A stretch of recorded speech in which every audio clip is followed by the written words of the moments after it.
네, 지난 시간에는 최근의 사진적 회화, 사진적 이미지를 동시대 젊은 작가들의 주된 작업 경영의 하나로 한번 살펴봤습니다. 우리가 그 9주에 걸쳐서 9개의 테마 또는 특성을 가지고 동시대 젊은 작가들의 작업 세계를 하나씩 살펴볼 텐데요. 물론 이 9개라고 제가 임의로 규정한 것들이 동시대 젊은 작가들의 작업 세계를 온전하게 규명한다고 말하기는 어렵습니다. 네. 그것도 되게 지극히 개념적인 것이죠. 개념적인 거는 좀 폭력적일 수 있습니다. 예. 그 이외의 것들을 세세하게 살피지 못하고 대략적인 그물로 걷어들이는 한계 때문에 그 이외에도 다양한 분기점도 여러 갈래들이 있겠지만 그거 다 아우를 수는 없고요. 크게 그냥 9개의 덩어리로 나눠봤습니다. 여러분들이 그러나 제가 이 강의를 하는 중간중간에 아마 그런 틀 밖으로 빠져나가는 작업들도 간혹 거론될 수 있을 것 같습니다만은 어쨌든 큰 덩어리로 최근 젊은 작가들의 작업색을 하나씩 살펴보는 겁니다. 지난주는 사진을 닮은 사진적인 이미지들을 살펴봤습니다. 거의 기계적 복제에 가까운 회화들이었습니다. 그것들은 그려진 그림이 외부 세계를 온전하게 충실하게 기록한다고 그럴까요? 보여준다고 그럴까요? 다시 내 눈앞에 이렇게 현전시키는 그런 그림이라고 말해볼 수 있을 것 같습니다. 그런 우리가 다시 내 눈앞에 이미 있었던 것들을 다시 내 눈앞에 현전시키는 것을 리프레젠테이션, 재현이라고 합니다. 재현이라고 하는 건 다시 내 눈앞에 보여주는 것, 다시 드러내는 것이라고 말할 수 있습니다. 오랫동안 회화는 다시 드러내는 재현적 역할을 해왔습니다. 지금도 그렇죠. 지난 시간에 봤었던 것처럼 우리가 지난 시간에 봤었던 많은 다양한 그림들이 결국은 제가 보기에는 이미 있는 세계, 외부 세계를 객관적으로 다시 보여주는 재현해내는 그림들이었다고 생각됩니다. 사실 그런데 그런 건 미술의 역사에서 너무너무 오래된 역사입니다. 그렇죠? 그래서 혹자들은 아마 지금 현재 진행되고 있는 한국의 젊은 작가들이 보여주고 있는 사진적이고 기계적인 이미지라고 하는 것들을 다분히 보수적으로 보거나 복고적으로 볼 수도 있습니다. 그렇다고 생각됩니다. 저도. 그러나 그와 동시에 불가피하게 이전과는 다른 제가 몇 가지 지난 상황들을 말씀드렸었죠. 그 지금 젊은 작가들의 사진과 영상에 익숙해진 세대들이 갖게 되는 필연적인 어떤 신경, 신체, 어떤 동시대 삶의 환경, 그다음에 미술 시장이라고 하는 이 보수적 틀 이런 여러 가지 것들이 복합적으로 작용해서 작가들에게 그러한 기계 같은 그리기를 요구할 수 있다고도 생각됩니다. 최근에 그러나 그러한 기계적 이미지 또는 사진적 이미지, 사진을 닮은 회화하고는 다른 어떤 또 다른 회화를 모색하는 흐름들이 또 한 쌍으로 전개되는 것 같아요. 오늘 살펴볼 테마가 바로 그런 겁니다. 지난 시간에 봤던 그림하고 유사해 보이지만 조금 다른 어떤 회화 자체가 뭘까를 질문하는 회화, 이런 건 메타 회화라고 그러죠. 그러니까 기존의 그림이라는 건 외부 세계를 사실적으로 재현하는 어떤 구상적인 그림이 있었어요. 이건 재현의 덫에 사로잡힌 거겠죠. 그와 동시에 추상이라는 것도 있었습니다. 어떻게 보면 구상과 추상이라고 하는 두 극단이 회화의 세계를 이렇게 양분해 놨다고 말해 볼 수도 있을 텐데, 최근에서는 그건 구상과 추상이라고 하는 것이 빠져나가는 또 다른 회화, 구상적이기도 하고 추상적이기도 한, 구상이면서 추상인, 추상이면서도 구상일 수밖에 없는, 아니 회화라고 하는 건 구상과 추상으로 그렇게 칼로 물을 자르듯이 단호하게 절개시킬 수 없다고 하는 인식 속에서 회화 자체를 좀 더 모색해 보려는 일련의 흐름들이 젊은 작가들의 작업 속에서 상당히 많이 검출되고 있다는 생각이 듭니다. 물론 회화의 역사는 무궁무진하게 너무너무 깊고 아득합니다. 따라서 회화에 대한 온갖 생각들이 이미 다 있었었고 펼쳐졌었고 만개했었던 것 같아요.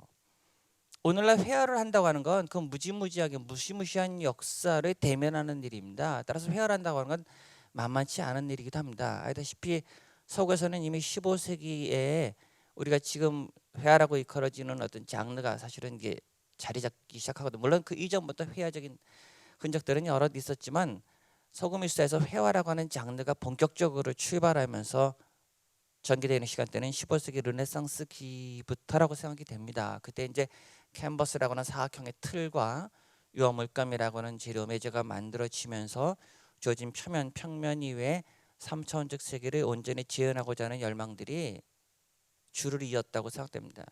그 이후에 알다시피 대단한 작가들 거장들이 어마어마하게 많은 미술사의 역사 속 회화 역사에 켜켜이 지층을 두텁게 만들어 왔지 않았을까요? 다빈치도 그렇고 라파엘로도 그렇고 뭐 이쪽에 렘브란트나 벨라스케스나 다비드나 앵그르까지 이어지는 또 꾸르베까지 이어지는 서구 이 사실주의 재현주의 역사라고 하는 것들은 무지막지합니다. 사실은. 네. 그 무지막지한 역사 속에 어마어마한 대가들 우리가 지금 미술사에서 거론되는 몇몇 작가들 말고도 이름 없는 우리가 미처 미술사에 기재되지 않은 등재되지 않은 수없이 많은 작가들의 작품에서도 서구의 그 구상주의 회화, 사실주의 회화의 기가 막힌 작품들은 엄청나게 많은 것 같아요. 어느 하나의 매체를 선택한다고 하는 건 그 매체가 지니고 있는 역사성 자체와 대면하는 겁니다. 그 매체가 지닌 역사성 자체를 공부하지 않고 그 매체를 다룬다고 하는 것들은 사실은 넌센스라고 말해볼 수도 있겠죠. 따라서 내가 회화를 한다면 회화라고 하는 그 지나간 역사 자체를 잘 살펴서 도대체 회화를 어떻게 인식해왔고 회화가 무엇이라고 생각해 왔었던가 그리고 그런 생각의 결과물들이 어떤 것인가라고 하는 것들을 진지하게 헤아려 본 이후에 그럼 나는 이 어마어마하고 무시무시한 두꺼운 깊은 역사 위에 최소한 내가 생각하는 회화 나라고 하는 사람이 하는 회화의 아주 작은 조금의 차이나 틈을 어떻게 만들어낼 수 있을까를 고민하는 것이죠. 그 고민이 사실은 만만치 않다는 얘기입니다. 이미 있었던 것을 할 수밖에 없거나 아주 오래전 했었던 것을 되풀이하거나 반복하거나 새로운 것 같지만 지은부해진 것들을 할 수밖에 없는 또는 나름대로 한다고 하지만 서구의 경우처럼 600년 가까이 축적된 그 엄청난 회화의 무게감 속에서 탁월하게 성취된 그 테크닉 기량이라고 하는 것들을 우리가 극복한다고 하는 건 사실은 쉬운 일이 또 아니기도 합니다. 여러분 그림 그리시는 분들은 다 아시겠지만 다빈치는 워낙 오래된 사람이라고 여겨지겠지만 그래도 우리가 사실적인 그림을 그린다고 했을 때 여러분 벨라스케스나 다비드나 앵그르 그림 앞에서 그 사실주의 그림을 그리는 작가들은 절망할 거라고요. 그렇죠? 예, 자신의 그 재능 없음을 한탄할 것이고 예, 도저히 이룰 수 없을 것 같은 저 그림 앞에서 답답할 것이고 초라해지고 비루해지고 기분이 그지 같을 때가 있어요. 그렇죠? 그 그림 그 대단한 그림 앞에서 야 나는 이게 안 되나 보다. 이거 난 도대체 그럴 수밖에 없습니다. 왜냐하면 우리가 회화의 회화라고 하는 걸 받아들인 역사가 지금 100년이 안 됩니다. 이제 100년이 다 돼가네요. 1915년에 고희동이 일본에서 서양어를 배워오고 귀국한 이후부터가 우리가 뭐 유화 역사가 시작된다고 말해본다면 기계적이지만 그 100년이 아직 안 된 역사입니다. 그 100년이 안 된 역사에서도 물론 우리가 많은 성취를 이뤘지만 그러나 뭐 이렇게 단순 비교하기는 어렵지만 서구의 그 두꺼운 역사에 비하면 사실은 좀 초라하죠. 얼마 전에 지난 주말에 제가 덕수궁 미술관에 가서 한국 근현대화 백선을 다시 봤었는데요. 뭐 엄청나게 줄을 서셨더라고요. 그 석조전 앞에서 30분씩 기다려가지고 그 줄 서서 들어가던데 저로서는 그렇게까지 줄을 서서 써야 된다 하는 의문이 좀 들었어요. 간성미술관 전시도 좀 그런 것 같아요. 예, 전시에 비해서 다소 과도하게 사람들이 그런 전시를 봐야만이 될 것 같은 사명감에 시달리고 있다는 어떤 아쉬움이 들었습니다. 예, 그럴 필요 없습니다. 저는 솔직히 덕수궁미술관에 열리는 이번 전시 끝났지만 한국 근현대화라고 하면 사실 근대겠죠. 우리가 사실 근대라고 하면 1910년대부터 한 1950년대까지를 근대라고 설정할 수밖에 없을 것 같아요. 사실 1910년대도 미술이라고 할 만한 것이 없었습니다. 고이동이 귀국한 1915년을 기점으로 김관호, 김찬영, 뭐 나혜석 이런 사람들이 16년, 17년 이제 유학 갔다 돌아오기도 하지만 본격적으로는 한 1920년대 중반에 기다려야 됩니다. 이 땅에서 화단이라든가 미술계라든가 작가들이 작품을 전시한다라든가 작품 보는 전시라고 하는 문화 형태가 어느 정도 이렇게 이해된다라든가 미술 전시에 관련된 기사가 난다고 하는 시간대는 사실은 1920년대 중반에 기다려야 됩니다. 그 중반에 지나서 1930년대 중반쯤에 이제 기라성 같은 작가들이 조금씩 나옵니다. 그게 이인성이라든가 여러분 잘 아시는 뭐 김인승 같은 작가도 있고 손흥성도 있겠고 뭐 김한기나 유영국도 이제 막 그때 귀국하고요. 예, 그 뒤를 이어서 이제 이중섭, 뭐 장옥진 작가 같은 경우도 있고, 뭐 어쨌든 그런 정도가 서양화단을 비교적 풍요롭게 하죠. 근원 김영중 같은 작가도 들어오고. 그러나 곧바로 1936, 7년, 8년을 지나면 전시 체제로 도입하는 순간 당시 조선에서는 그림을 이렇게 그리기가 까다로워졌습니다. 왜냐하면 당시 1930년대 후반부터 전시 체제로 돌입하고서 전 국민 총동원령이 내리는 순간 미술이 이렇게 한가롭게 무슨 여인의 누드를 그리거나 정물을 그리거나 아름다운 풍경을 그린다기보다는 전시 체제에 복무해야 된다는 과제에 이제 강제받겠죠. 그래서 많은 화가들이 기존에 그렸던 그림들이 멈추거나 어떤 그림을 그려야 되냐면 전시 체제를 선동하거나 황국 신민으로서 학도병으로 자원 입대하게 하거나 아줌마들이 금비녀, 은비녀, 은가락지, 금가락지 빼가지고 곡물로 바치는 헌납도 같은 그림을 그리거나 이런 그림들을 그리면서 살았어야 됐었습니다. 물론 우리는 그것은 뭐 친위 미술이라고 말할 수도 있겠지만 대다수의 작가들이 그런 그림을 그렸었습니다. 왜냐하면 당시에 이제 그런 그림을 그리지 않으면 작가로서 활동하기 어려운 부분도 있었겠고 또는 그런 시류에 영업하려는 작가들도 분명히 있었겠죠. 그럼 그런 시류에 그런 그림에 납득당하기 어려웠던 대다수 작가들은 붓을 꺾거나 낙향해 버립니다. 따라서 1930년대 후반부터 45년도 전시 체제에서는 사실은 한국 근대 미술의 이름하여 미술 작품 또는 작업이라고 부를 만한 것들이 사실은 그다지 없었다고 말해 볼 수 있습니다. 그러다가 해방이 되고 나서 48년도 남북한 단독 정부가 수립되기 직전까지 그 치열한 이데올로기 싸움, 그 이데올로기는 뭐 좌파 우파도 물론이겠지만 해방된 이후에 어떤 민족 국가를 구성할 것이냐라고 하는 그거의 바라보는 시각의 차이가 첨예한 입장을 노정하면서 좌익으로 분열될 수밖에 없는 과정을 겪었었기 때문에 그 당시 많은 작가들도 그림을 그리는 게 중요한 것이 아니라 어떤 체제에 어떤 민족 국가를 성립할 거 수립할 것이냐라고 하는 것이 우선적인 자신들에게 대면한 문제였었던 것 같았어요. 그렇기 때문에 45년, 48년도라는 사이도 사실은 그림이 그렇게 그려지거나 논의될 수 있는 상황은 아니었었습니다. 비로소 1948년, 49년 이제 남북한이 서로 그렇게 분단돼서 오늘날까지 이어져오게 되지만 그때부터 남한과 북한은 완전히 서로 다른 체제, 서로 다른 이념, 서로 다른 미술에 대한 생각과 입장을 가지면서 그림을 그려왔겠죠. 지금 북한은 여러분 어떤 그림일까요? 오늘날 남한 같은 그림일까요? 아닙니다. 사회주의적 리얼리즘, 이른바 조선화라고 해서 당의 이념을 선동하는 이른바 프로파간다적인 그림이라고 말해볼 수 있습니다. 그것도 이제 뭐 집단 창작, 만수대 창작 단원들이 공들여서 집단적으로 창작한 거대한 조형물이라든가 벽화라든가 또는 사회주의 낙원이라고 일컬어지는 북한의 체제를 선전하기 위해서 그 아름다운 자연 풍경을 그린다라든가 또는 뭐 그 지도자들의 공장이라든가 인민들을 순시하거나 순방하거나 격려하는 그런 차원들의 그림들을 많이 그리겠지요. 또 하나는 손재주들이 사회주의 리얼리즘은 역시 구상 형식을 통해 가지고 체제를 선동하기 때문에 기본적인 이 사실력, 재현술이라고 하는 게 탁월할 수밖에 없겠죠. 그래서 북한이 그림을 수출하는 나라입니다. 물론 그런 선동적인 그림보다는 좀 풍경 그림 같은 것들은 지금도 가끔 중국에서 북한 그림을 많이 사오시는 분들이 계세요. 예. 또 이미 그 월북하거나 납북했던 작가들이 그린 그림이라고 가져오는 그림들도 있으시고요. 또는 정말 잘 그린 풍경 그림들도 많이 사오시죠. 예. 좋은 그림이라기보다는 잘 그린 그림이죠. 그러나 아주 세련된 이발소 그림이라고 말해볼 수 있겠죠. 예, 그런 그림을 이발리즘이라고 하는 독특한 형식의 그림. 나만의 이발리즘하고는 수준은 좀 다릅니다. 그러나 대단한 이발리즘이라고밖에 말할 수 없습니다. 그런 것도 정말 순수한 재현의 덫에 사로잡힌 그림이죠. 그림 그 자체는 의미가 없고 외부 세계를 강박적으로 표현하는 것이 그림의 의무가 되어버린 그림들. 그런 그림은 우리가 재현주의적인 그림이라고 말합니다. 북한에 또 수출하는 그림이 있습니다. 전 세계적으로 유명합니다. 바로 애니메이션 밑그림입니다.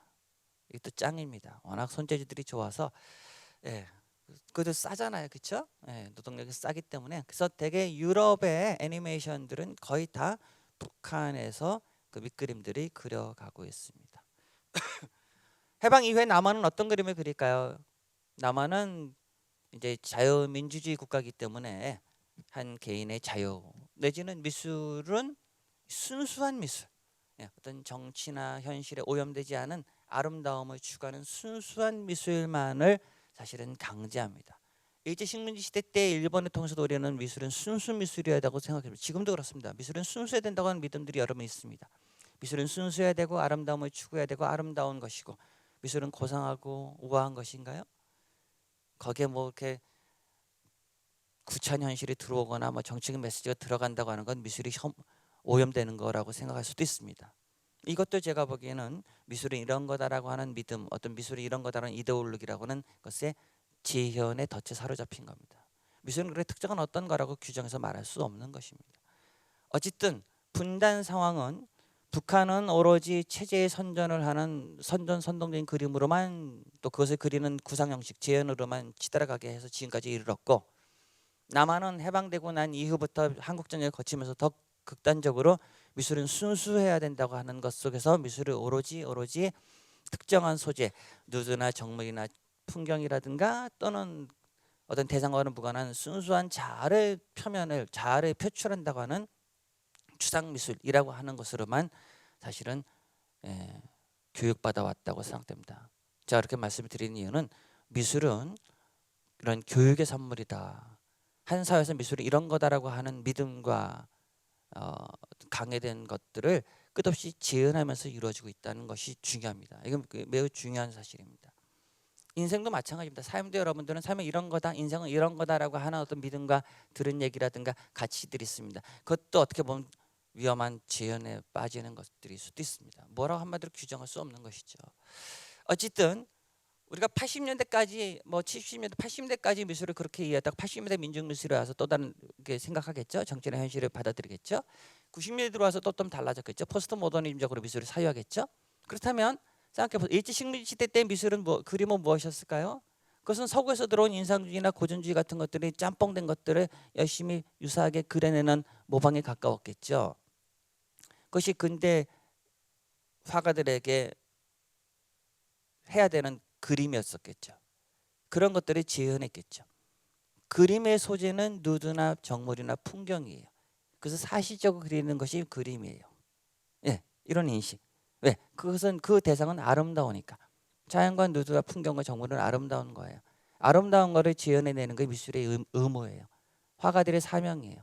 화가들은 그런 거를 탁월하게 기술적으로 재현해내는 것이 그림이라고 여겼다는 겁니다. 따라서 거기서 그림이라고 하는 것들은 이러이러한 것을 이렇게 그려야 된다라고 하는 어떤 믿음에 기반해서 이루어졌다. 해방 이후에 50년대 한국전쟁을 거치고 나서 미술은 이제 서양의 현대미술을 받아들여야 되는 것이 시급한 과제였는데 서양의 현대미술은 추상이었어요. 그렇죠? 추상은 구체적인 대상이 없어요. 구체적인 대상이 없죠. 오로지 물감과 붓질만을 가지고 하겠죠. 주어진 캔버스는 납작한 평면이니까 그 평면의 평면성을 유지하면서 그 주어진 평면성이라고 하는 것을 회화에 위반하는 진리니까 그 평면성을 위반하지 않으면서 어떻게 물감과 붓질을 가지고 구상적인 것이 아닌 여전히 어떤 시각적인 흔적을 남길 수 있을까라고 하는 것을 현대미술이라고 믿고 그것을 재현해 왔겠죠. 저는 구상도 추상도 결국은 동일한 재현의 덫에 사로잡혀서 진행되어 왔다고 생각됩니다. 추상은 이런 거다라고 하는 믿음, 추상은 이런 거다라고 하는 규범 같은 것들을 성실히 답습해 왔다. 그렇기 때문에 다 유사한 그림들을 그려왔지 않았을까요? 그렇죠? 저는 구상이 그렇다고 생각했습니다. 지난 시간에 우리 한국 근현대 미술은 지금 덕숭에 있는 근현대 미술 얘기에다가 이렇게 얘기가 빠졌지만 그 얘기를 왜 하냐면 그 그림을 다시 봤지만 몇 번에 걸쳐서 봤고 이전에도 봤었지만 사실은 뭐 남겨진 게 없고 시대인 상황이 있겠지만 우리 한국 근대 미술이라고 하는 것은 참 너무 초라하죠. 사실은 초라한 역사죠. 그 중에서 약간 이상할 정도로 이상한 작가가 이제 제가 보기에는 이인성 같은 작가로 생각합니다. 이상한 천재, 이상한 천재. 그 그림에는 고갱도 들어와 있고 세잔도 들어와 있고 인상주의도 들어와 있고 별의별 게 다 들어왔어요. 조전 화면에. 저희 충적이고 종합적으로. 좀 더 극단적으로 말하면 정신 분열증적으로 들어와 있어요. 그들은 어떤 시대를 달리하고 미술에 대한 이념을 달리왔었던 것들을 한 공간에 하나로 이해하고 밀어 넣은 결과가 그런 그림을 만들어냈다고 생각합니다. 그것이 또한 전 부정할 수 없는 한국 근현대 미술의 자화상이라고 봅니다. 또 하나는 그게 정말 백서니까 그것도 좀 아쉬워요. 정말 백서는 아니었던 것 같은데 어쨌든 한국 회화 역사는 그만큼 짧다. 회화 역사가 짧은데 그 짧은 역사 속에서 구상과 추상이 이런 식으로 나눠져 있었지만 제가 보기에는 둘 다 동일한 덫에 걸려서 진행돼 왔다고 본다는 것이죠. 회화는 주어진 사물 자체를 객관적으로 재현할 수도 없어요. 완전한 추상도 가능하지 않아요. 그럼 회화는 뭘까요? 이게 이제 오늘날 젊은 작가들이 고민하는 지점 같아요. 그간에 우리는 회화라고 하는 것들은 아름다운 대상을 재현해내는 것이라고 하는 인식이 광범위하고 보편적으로 있었습니다. 지금 일반인들도 되게 그렇게 생각합니다. 그렇죠? 그래서 많은 분들은 그림을 볼 때 우선 이런 질문을 하죠. 이게 뭘 그린 거야? 닮은 꼴을 찾는다는 겁니다. 그림 그 자체가 중요한 것이 아니라 그림이 지시하고 있는 외부 세계와 얼만큼 닮았냐라고 하는 유사성이라고 하는 법칙에서만 그림을 이해하려고 한다는 것이죠. 그 재현에 덫에 걸려버린 겁니다. 그림이 아무리 지난 시간에 보자 똑같이 그린다 하더라도 그것은 결국 그림일 뿐입니다. 그림이 어떻게 실제가 되나요? 그렇죠? 그림이 실제가 되고자 했었던 역사는 무지하게 많습니다. 아주 아득한 옛날 솔과가 그린 황룡사 벽에 그린 소나무부터 시작해가지고 참새들이 날아와 앉으려다가 벽에 머리 박고 죽었대잖아요. 세례 굉장히 우습게 여기고 있다는 발상 같습니다. 그래서 세대갈이라는 얘기가 나왔나 봐요. 설마 새들이 그려진 소나무에 앉겠어요? 그렇죠? 예. 그러나 과연 그림은 그런 재현의 덫에 가둘 수 있을까요? 가둘 수 없습니다. 그림은 실제 자체가 될 수도 없고 실제 자체가 되고자 열망하는 것도 아닙니다. 그럼 그림은 뭘까요 도대체 회화는? 지난 시간에는 실제가 되고자 열망했었던 기계적인 그림들을 좀 봤습니다. 그러나 최근의 젊은 작가들 몇몇은 회화를 다시 생각해 보는 거예요. 구상이든 추상이든 둘 다 반성해 보는 겁니다. 구상은 너무 순진하게 외부 세계에 있는 것을 객관적으로 지혜라는 것이 그림이라고 믿어버렸어요. 그리고 이미 있는 대상, 그려지는 대상, 자연이든 풍경이든 누드든 그런 것들은 이미 선언적으로 확고부동하게 불변하는 진리처럼 아름답다고 각인하고 있습니다. 정말 자연이 아름다울까요? 누드가 아름다운 건가요, 여러분? 꽃이 아름다운 거예요? 아름답기도 하죠. 그렇죠. 지금 봄에 핀 꽃도 너무 아름답죠. 그러나 그것이 아름다운 것은 그 꽃 자체의 성격이 아니죠. 그것을 아름답다고 보는 나의 문제겠죠. 내가 그것을 아름답다고 인식하는 것이죠. 대상 자체가 아름다움하고는 무관합니다. 그거를 바라보는 나라고 하는 주체가 그것을 아름답다는 의미를 부여하기 때문에 그 대상은 아름다운 존재가 되겠죠. 대상과는 무관한 일입니다. 결국은 자신이 그것을 끝없이 네이밍, 명명하고 있기 때문에 아름다운 겁니다. 그렇지 않나요? 제 생각입니다. 제가 가끔씩 그렇지 않나 이렇게 질문하는 것에서 여러분 당혹함을 전혀 느끼실 필요 없습니다. 그러니까 제가 질문하고 제가 말하는 겁니다. 네. 혹시나 또 질문하실까 봐 긴장하실까 봐 절대 질문하지 않습니다.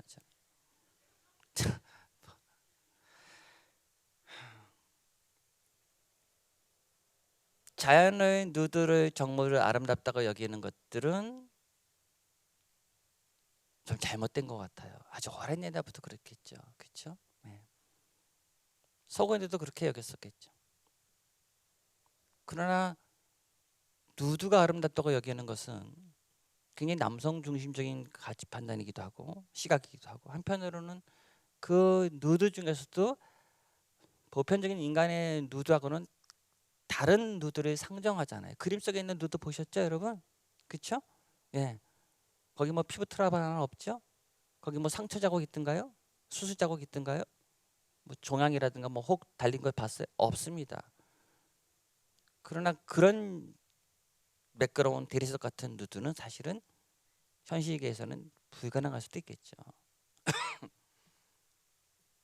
정모도 마찬가지예요. 정모를 그릴 때 보면 다 한결같이 활짝 핀 꽃이라든가 탱탱하고 싱싱한 과일을 그리지 쪼그라들거나 썩어 빠지거나 죽어가는 식물은 안 그리죠.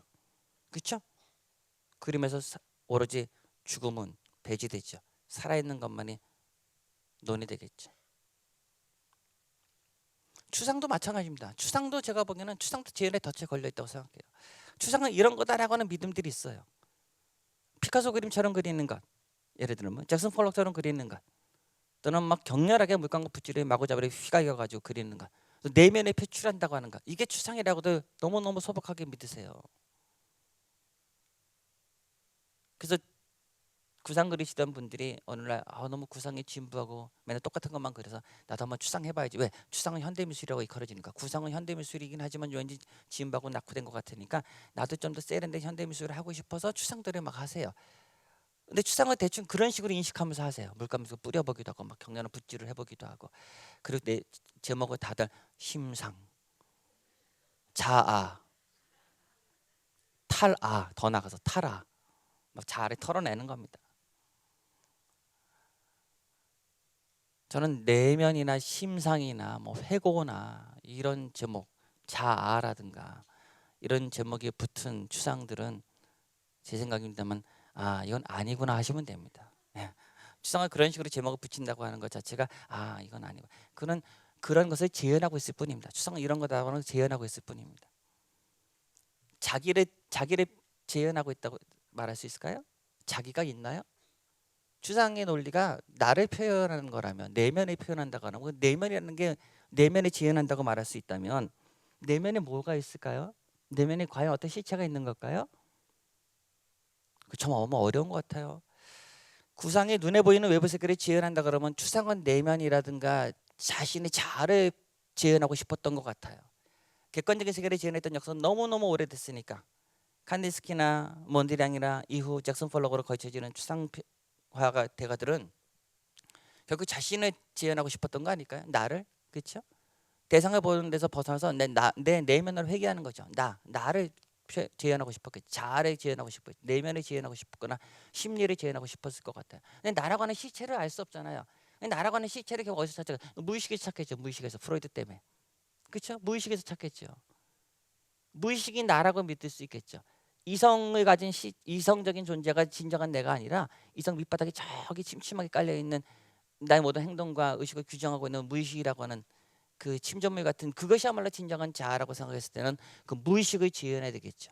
무의식을 어떻게 재현할까요? 무의식을 재현한다는 방법이 이성의 통제에서 벗어나는 식으로 마구 물감을 뿌리거나 자기도 모르게 붓질을 격렬하게 함으로써 최소한 무의식적인 표현이 될 수 있지 않을까로 같다고 생각되는데 그건 역시 그것이 하나 틀 잡히는 순간 많은 추상 작가들은 그런 걸 재현하고 있다고 생각됩니다. 그 추상이라고 보기 어려운 것이죠. 한편으로 추상이 또 그런 것도 아니고요. 사실은 다시 돌아가서 이 그림은 김현정이라는 작가가 그린 주차장입니다. 잘 보이시죠? 그림 시원하고 좋죠? 예. 새벽에 이 작가가 문득 주차장을 내려다 본 것 같아요. 어떤 건물에서 자신의 아파트인지 어떤 상가 건물 작업실인지 어두운 밤에 주차장 바닥만을 불빛이 때리고 있습니다. 흰색 주차선과 주차되어 있는 차 그리고 비어있는 공간 바닥 거기에 어지러운 어떤 상처 같은 자국들 그리고 용달도 보이시죠? 용달 위에 그 끈도 고무 끈도 보이고 바닥에 이러저러하게 얼크러져 있는 어떤 기호 같은 문자 같은 상형 문자 같은 흔적들도 있는 걸 그렸습니다. 새벽 풍경입니다. 김인혁은 이걸 그렸어요. 중요한 건 이 작가는 이걸 그리면서 다만 이 주차장 풍경을 재현하고 싶어지는 않았다고 말해요. 그럼 뭘 그리고 싶었을까요? 그것을 그리고 싶었다고 그래. 그것, it, 그것은 뭐냐면 더운 여름날 새벽에 문득 창밖을 내려다봤더니 거기 주차장에 저 두 대의 차가 저렇게 놓여 있고 시커먼 수풀과 불빛에 촥 드러나는 주차장 바닥과 그 바닥에 그려진 흰색 주차선 또 거기에 얹혀져 있는 여러 상처 같은 것들이 뭐라고 형용할 수 없는 어떤 기운을 확 자기한테 찔러줬던 것 같아요. 그것 그 어두컴컴하고 그 깊은 새벽에 불빛에 의해 드러난 주시장 바닥 그 풍경 그것이 자기한테 확 덮쳐가지고 자기 신체가 그것에 만났던 어떤 감각 같은 거 그건 뭐라고 말할 수는 없어요. 그러나 그 불현듯 불에 데인 상처처럼 훅 하고 덤벼들었던 그 장소 그 장소가 환기돼서 환기시켰던 것 그 장소를 자신의 신체가 감각한 것들을 그리고 싶었던 것 같아요. 이게 바로 지혜은의 덫에서 빠져나가는 길입니다. 회화라는 것. 회화는 그것을 그리는 겁니다. 제가 지난 시간에 얼핏 말씀드렸던 것 같아요. 오늘날 몇몇 젊은 작가들이 회화를 이제 그런 식으로 인식하더라는 겁니다. 구상도 아니고 추상도 아닌 물론 이건 분명히 구상이죠. 그러나 기존에 봤던 구상과는 다르죠. 기존에 봤던 구상이 다루는 전형적인 소재하고는 무척 떨어져 있죠. 이거 뭐 아름답습니까? 아름답나요? 아름답지 않죠. 예, 그냥 좀 지저분하고 늘 볼 수 있는 너무너무 비근한 풍경 아닌가? 이건 하등 게 그동안의 그림으로 그려볼 만한 가치가 있다고 여겨져 본 적도 없는 대상일 겁니다. 그러나 이 작가는 그것이 문득 자기한테 확 다가왔어요. 사건이죠. 회화는 사건입니다. 한 나라가는 주체가 어느 대상과 불현듯 만나서 파생된 감각과 신경의 교란 같은 것들 그 내가 특정한 대상과 만났던 내 신체의 반응 그런 것들을 기억하는 것, 기록하는 것, 추적하는 것 머뭇머뭇거리면서 그려나가는 것 그것을 회화라고 말해볼 수 있다는 겁니다. 뭐 아우라라고도 베냐민은 그러죠. 어떤 그것이 풍기는 어떤 기운이 있잖아요. 회화는 가시적인 것에서 비가시적인 것을 그려내는 겁니다, 여러분. 가시적인 것을 그려내는 건 너무 소박한 것들은 가시적인 걸 그려낼 수도 없어요. 아무리 똑같이 그린다도 현실인가요? 아닙니다. 그건 그려진 그림에 불과하죠. 그림이 굳이 못하랄까요? 그림은 가시적인 것 이면에 있는 비가시적인 기운들이 우리한테 불현듯 탁 접촉시켜주는 겁니다. 그걸 접촉하는 순간 우리는 역시 새로운 체험, 새로운 시간, 새로운 공간 생성하는 힘을 만나겠죠. 이것이 회화가 주는 굉장히 중요한 힘일 수 있을 것 같아요. 뭔 소린가? 이것도 보세요. 김희연이라는 작가인데요. 한낮에 자기 아파트 단지를 거닐다가 이 이상한 구조물을 봤어요. 늘 지나다니면서 봤지만 그날따라 유난히 이 구조물이 약간 괴이하게 다가왔어요. 기이해요, 그렇죠? 여기 풀들이 이렇게 펼쳐진 나무들이 있고 배수통이 있고 약간 경사진 바닥이 있고 청색 칠을 담벼락이 있고 그리고 저 안은 무슨 주차장인지 아니면 무슨 창고인지 알 수 없는 정체불명의 구조물이 있어요. 그렇죠, 여러분들 사시는 집 주변이나 일상의 공간에서 기이한 구조물들을 만나겠죠. 이 작가는 한낮에 태양이 쫙 내리쬐는 곳에 이 갑자기 불현듯 일상적인 공간에 이해할 수 없는 구조물 같은 게 또 더군다나 하늘보다 더 파란 새파랗게 칠해진 벽과 날카롭게 떨어진 그림자 그리고 저 밑에 깊은 구멍 같은 문짝 같은 통로 그 다음에 빗물이 빠져나가는 이런 배기구 같은 것들을 접했을 때 그게 뭔지 모르게 자기한테 이상하게 다가왔던 것 같아요. 그걸 그리고 싶었던 것 같아요. 그 뭐라고 설명할 수 없는가. 음. 회화는 미술은 살아있는 사람이 하는 겁니다. 죽은 이가 할 수 없습니다, 여러분. 그렇죠? 아니 뭐 너무 뻔한 얘기를 왜 할까요?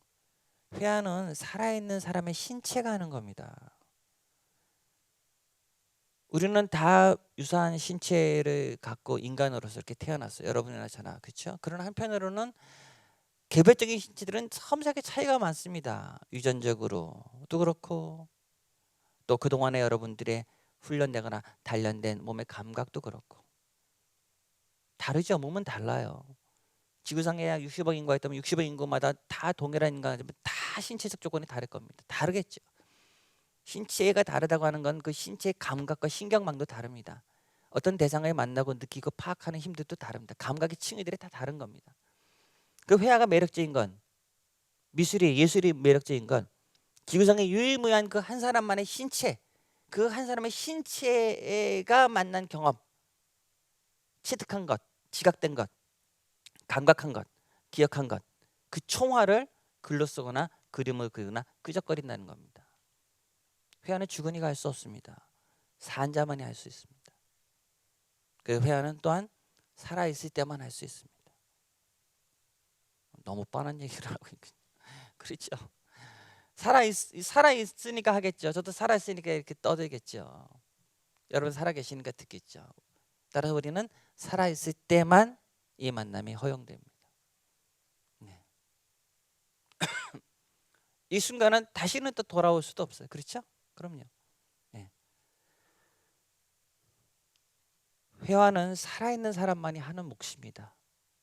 따라서 중요한 것은 그 누구도 아닌 나라고 하는 개별적인 신체, 주체가 대상과 사물을 만나서 느끼고 경험한 것들을 온전히 그려내는 그것이 회화입니다.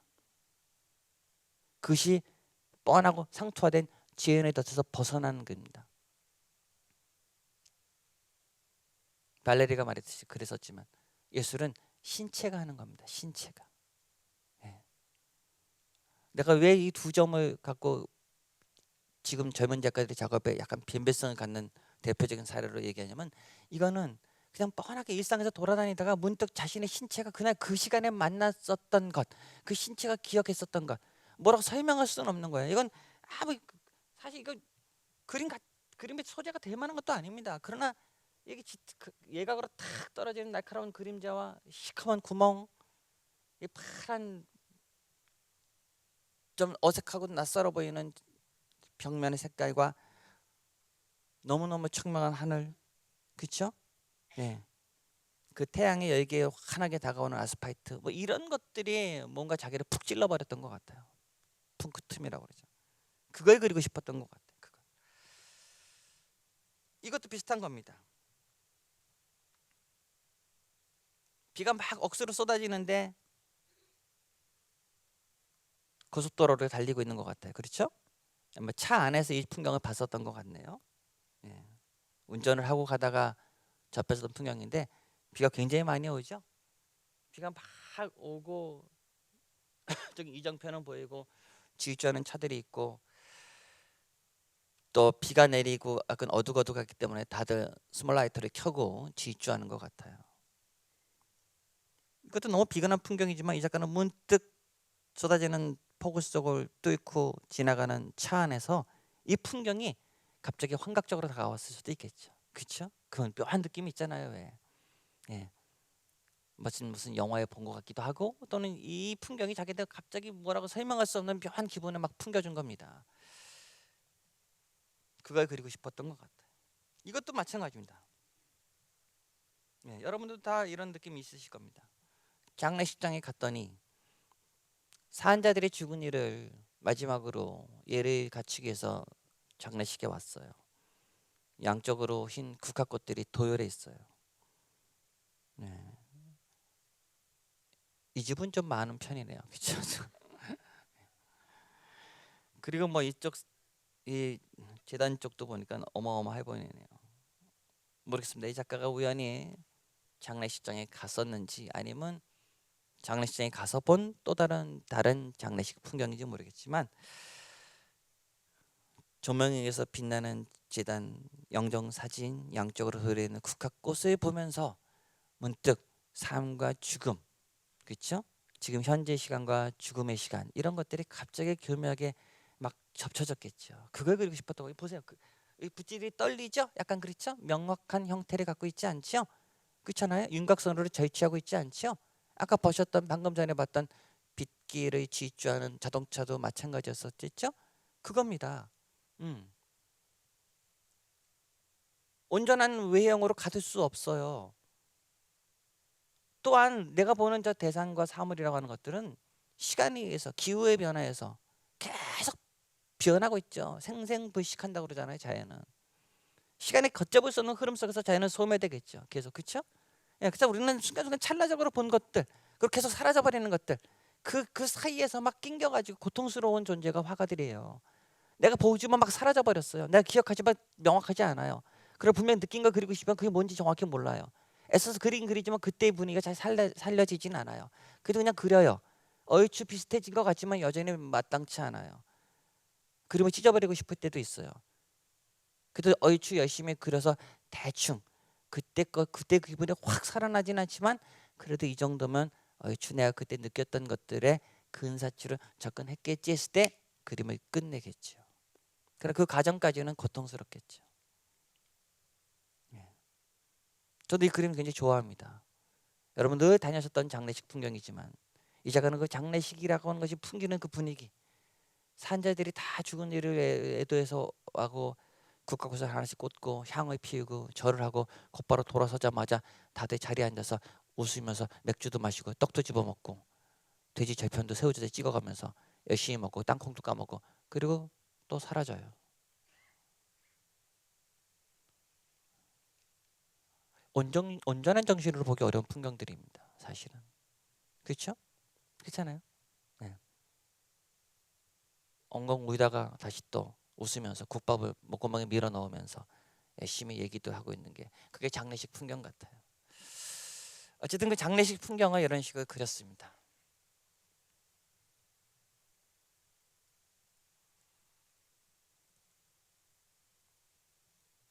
민경숙이라는 작가가 그린 그림인데요. 이건 종이에 파스텔로 그린 그림입니다. 제목은 모닝입니다. 모닝, 아침이에요. 아침. 뭐 너무 쉽죠? 아침에 딱 일어났더니 방에, 물론 이 작가는 지금 현재 뉴욕에서 한 시간 반 정도 떨어진 좀 시골에 살고 있습니다. 민경숙이라고 덕성여대 회화과를 졸업하고 아주 뛰어난 그림을 그렸다가 지금 미국에 가 있는데요. 예, 그냥 거기서 최소한의 생활하면서 버텨요. 나이도 지금 50이 다 된 50이네요. 뭐 국내에 와도 특별한 게 안 보이고, 그래서 미국이 그나마 따뜻하게 살지만 그림 그리는 자유도 있고 훨씬 좋다고 그래요. 좋은 전시도 많이 볼 수 있고 아이들 가르치면서 최소한의 생활을 유지하면서 이런 그림을 그려요. 이 작가는 다 자기 일상에서 부져지는 그림들입니다. 나 이 그림은 너무 좋은 것 같아요. 아침에 눈을 떴을 때 그 어딘가에 들어오는 아침 햇살이 탁 하고 떨어져 가지고 마룻바닥을 일정한 부위를 이렇게 비춰주고 있어요. 너무 심심한 그림이지만 한편으로는 그 느낌을 알 것도 같아요. 그렇죠? 굉장히 섬세한 작가입니다. 예, 저런 작품을 보고 있으면 저 작가가 대단히 예민한 감성의 소유자다. 저 작가의 신체가 대단하다는 느낌이 들어요. 그림을 보면 그런 게 느껴져야 되겠죠. 좋은 그림은 그 작가만의 신체의 반응이 느껴져요. 그 감각의 지각들이 느껴져요. 그때 막 계열화되는 것 같아요. 그게 좋은 그림들입니다. 단순하게 맹목적인 지연이라든가 이게 얼마 이 정도 그러면 잘 그리지 않겠니? 이거 아름답지 않아? 강박적으로 강압적으로 제시해 주는 그림이 아니라 이런 식으로 착 건져 올리는 그림들이 전 좋더라고요. 그냥 제목 얼마나 심플해요. 모닝, 아침. 그렇죠? 예, 군더더기가 없어요. 아침은 여전히 반복돼요. 매일매일 동일한 시간에 햇살은 쫙 떠가지고 자신의 거실 어디 한 부분이 예리하게 비춰져요. 마치 환부를 들춰내듯이. 그러나 아침 햇살은 또 굉장히 너무 턱없는 그 고향감을 주지 않던가요? 그렇죠?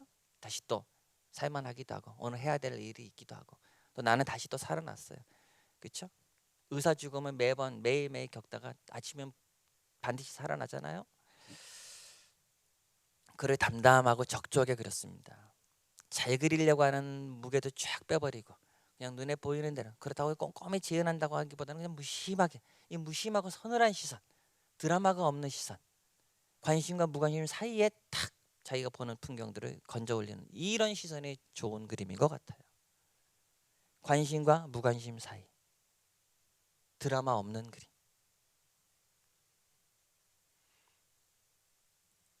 또 이것도 비슷한 같은 작가입니다. 식빵 한 조각을 남겨뒀던데 곰팡이가 슬었어요. 보이시죠? 균사가 잔뜩 꼈어요. 이것도 역시 파스텔로 그린 그림입니다. 그 비닐팩에다가 아껴 먹으려고 둔 것 같은데 그만 곰팡이가 슬어버렸어요. 곰팡이는 시간의 흔적이잖아요. 그렇죠? 보이지 않는 힘이잖아요. 우리는 보는 것만 믿지만 사실은 보는 것을 믿는 세계에 보이지 않는 것들이 맹렬하게 들어와 가지고 잠식하죠. 시간도 역시 보이지 않는 거지만 여러분들이 잠식하고 있지 않던가요?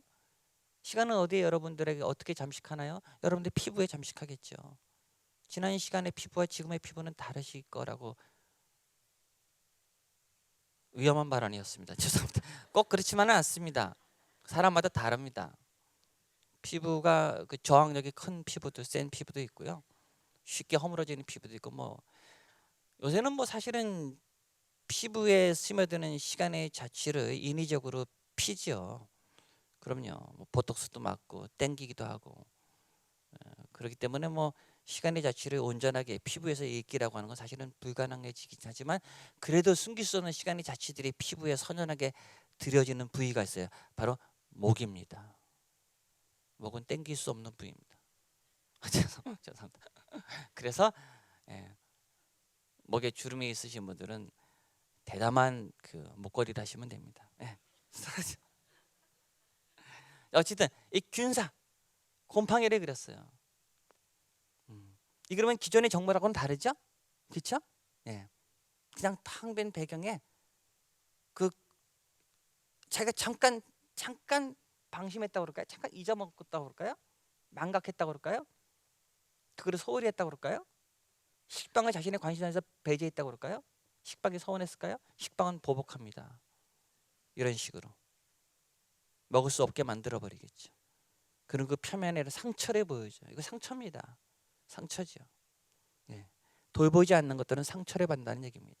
무서운 메시지입니다.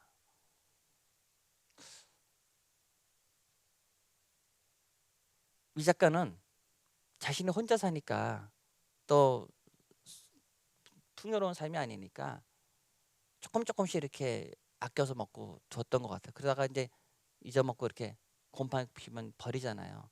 그것들을 미처 버리지 않고 이렇게 그렸어요. 이것도 예사로운 시각이 아닙니다.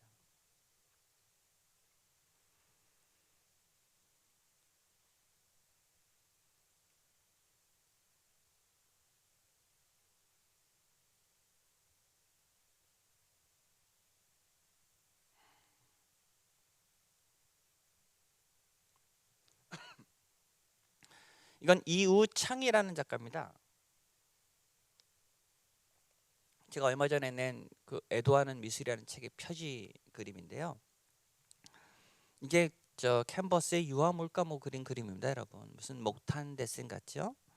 유화 물감으로 그려진 단색 회화겠죠. 무슨 파스텔 컨테나 목탄 또는 연필 소묘 같은 식으로 그린 분위기가 짱이에요. 너무 좋았습니다, 저는.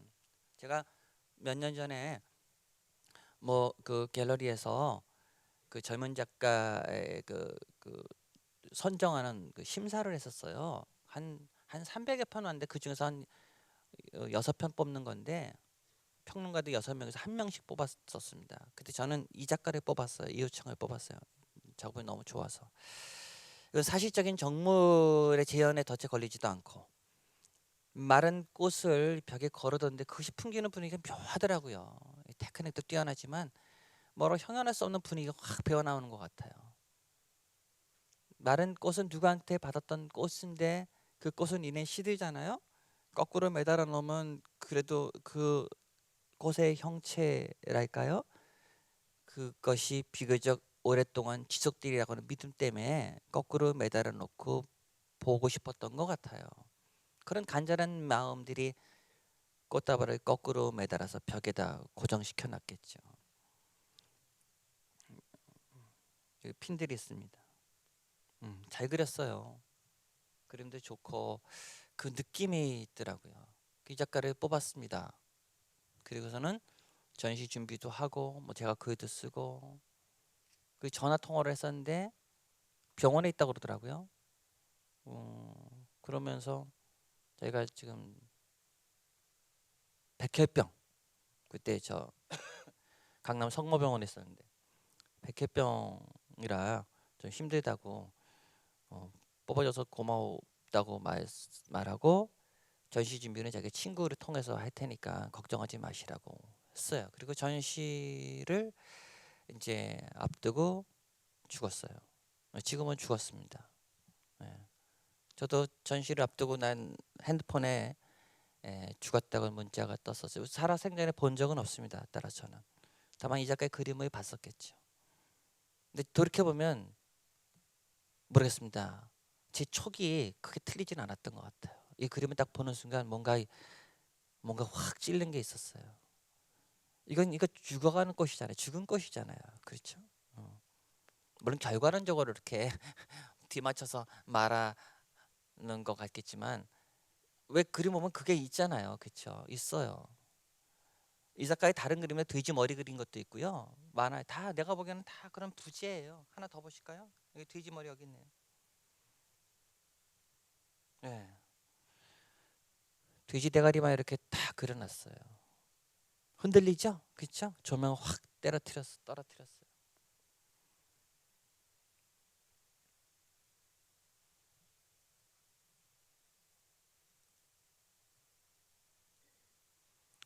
여자친구의 샌들 같아요. 작업실에 놀러온 그러나 지금 부지한 물감에 후두두두 떨어져 있는 격렬한 그림의 시전적 장이었던 전시장 작업실 바닥에는 그림이라든가 작업은 없어요. 그렇죠? 그러나 우리는 이 바닥을 통해서 충분히 유추할 수 있습니다. 아, 이게 작가의 작업실이구나.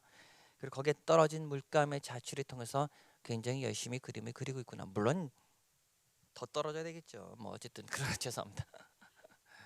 영국의 어떤 작가는 자기 작업실에 떨어진 물감 있잖아요. 어느 날 그걸 뜯어가지고 그걸 그림으로 한 작가 있습니다. 유명해졌습니다. 그 작가. 아이디어 너무 좋죠. 열심히 그림을 그리다가 바닥 후두두두 떨어진 오히려 그게 너무 멋있는 거예요. 그 뜯어가지고 그거를 그림이 됐어요. 그 후로는. 야, 이 우창이라는 작가가 그린 이 그림은 꽃다발과 마찬가지로 저한테는 단지 이 샌들을 지어나겠다기보다는 마치 방금 이렇게 벗어놓고 가버린 이 신발의 이 방향 보세요. 그렇죠? 예.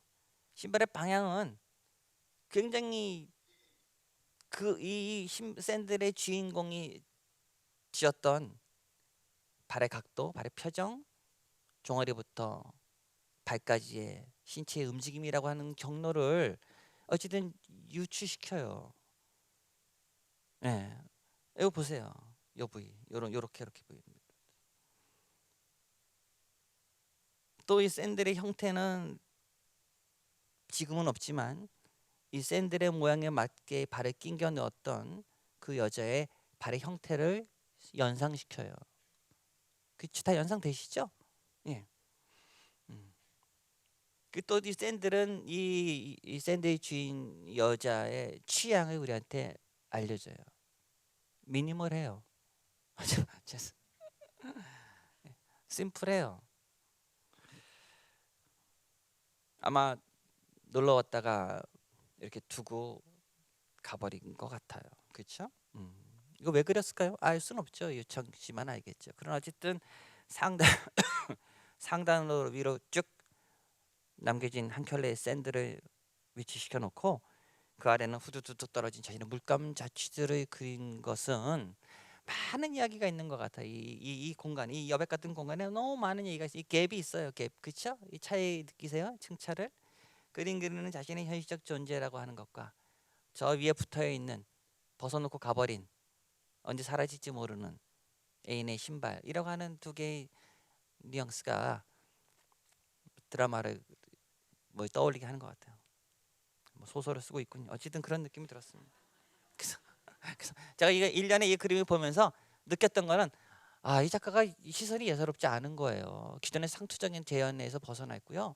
이 덧없음을 느끼는 이 시선이 예사롭지 않았다는 겁니다. 덧없는 거예요. 이 마른 것도 그렇고 더덥게 이루 말할 수 없어요. 이거 보세요. 예? 사실 이렇게 보면 세상에 의미 있는 건 하나도 없습니다. 예, 언젠가는 다 사라져 버리죠. 여러분이 나나 이 자리에 있었다고 하는 사실도 다 까맣게 잊어버리고 다 사라져 버릴 거라고요. 가루가 되겠죠. 먼지가 되겠죠. 모르죠. 또 가루가 돼서 떠돌아다니면서 서로 만날지도.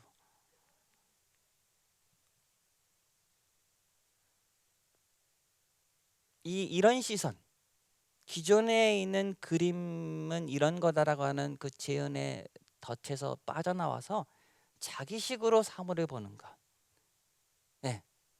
그로 인해서 우리는 이창호라는 작가로 인해서 비로소 마른 꽃을 다시 보게 되죠. 그렇잖아요? 마른 꽃을 다시 보죠. 마른 꽃은 늘 보셨어요. 작가들은 우리한테 다시 보여주는 사람들입니다. 다시 보여주되 그것이 이게 마른 꽃이야라고 하는 죄인의 성격, 즉 그 사실을 또 다시 확인하는 죄인의 성격이 아니라 그 작가만이 보았었던 마른 꽃에 대한 소회를 던져줌으로써 우리로 하여금 그 마른 꽃에 대한 또 다른 생각과 또 다른 감각의 지평을 넓혀준다는 것이죠. 미술은 거기에 파고드는 겁니다. 미술의 의미가 있는 것은 견고하고 각질화되고 상투화되고 고정화된 이 지연의 덫에 걸려서 사물과 세계를 바라보는 이 견고한 인식의 틀에 쑤시고 들어와서 틈을 벌려놓는 겁니다. 지각을 교란시키는 겁니다. 다시 생각하게 해주는 겁니다. 다시 흔들어주는 겁니다. 다시 느끼게 해주는 겁니다. 그게 전 중요한 회화의 힘이라고 보죠. 물론 그런 힘들이 오늘날 젊은 작가들의 그림에 그렇게 많이 검출되냐면 꼭 그렇지는 않지만 지금 보여주는 몇몇 그림들이 그러한 의미에서의 회화를 시도하는 하나의 사례로는 볼 수 있지 않을까라고 해서 제가 좀 보여드리는 겁니다.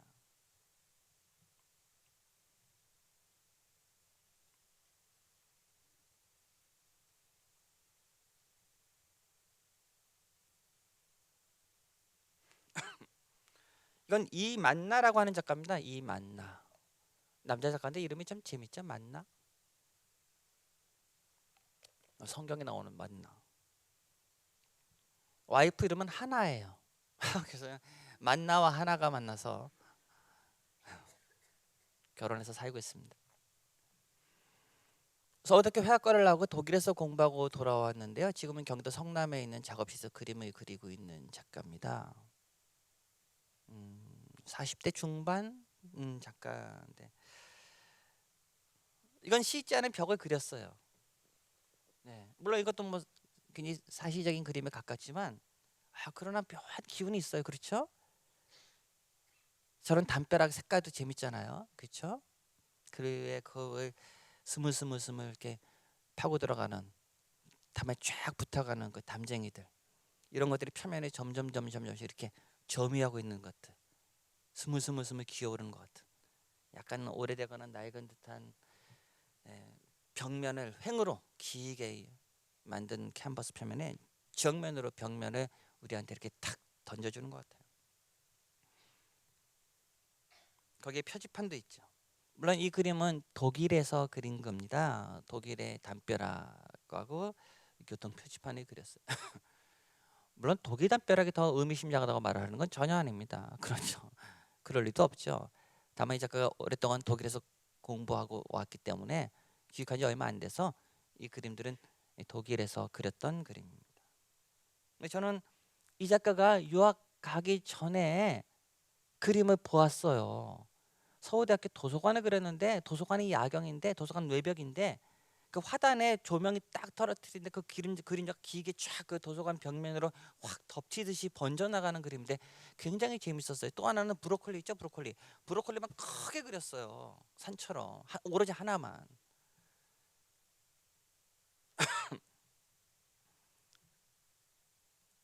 여기 죄송합니다. 여기 있네요.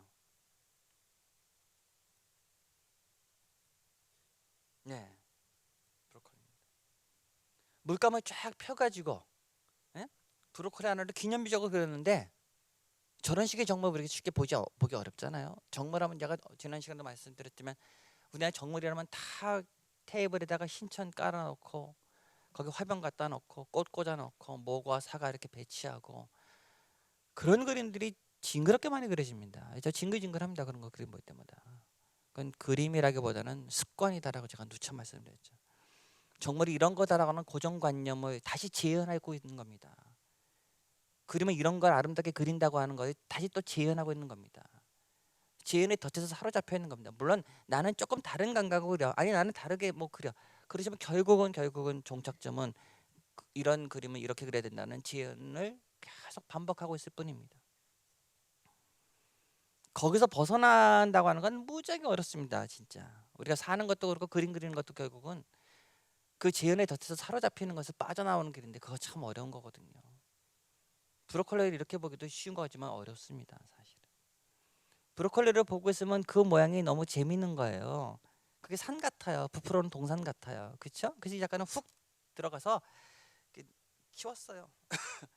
근데 거대한 수목 같기도 하고, 네, 부풀어 오르는 뭐 산 같기도 하고. 브로콜리를 고정된 관점에서 늘 브로콜리는 이렇게 그리는 거야, 이렇게 보는 거야라고는 고정된 시점을 탁 깨버리잖아요. 그렇죠? 그러는 순간 브로콜리는 거대한 나무처럼 보이기도 하는 것이죠. 우리는 이 작가의 그림에서 브로콜리를 다시 보죠. 그럼요. 우리가 사무엘과 세계를 보는 건 내식으로 보는 거지만 절대 그렇지 않습니다. 사무엘과 세계를 보는 건 사무엘과 세계를 그렇게 보도록 하는 교육에 의해서 여러분들 그렇게 다 보고 있습니다. 그런 식으로 재현에 의해서 다 보고 있는 겁니다. 귀찮겠어요? 당연하죠.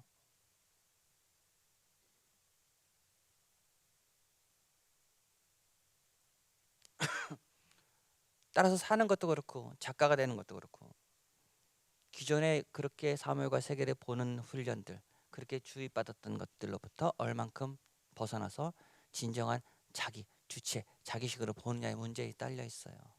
좋은 그림은 그런 시선을 얼핏 보여주는 그림들이라고 생각합니다. 저로서는.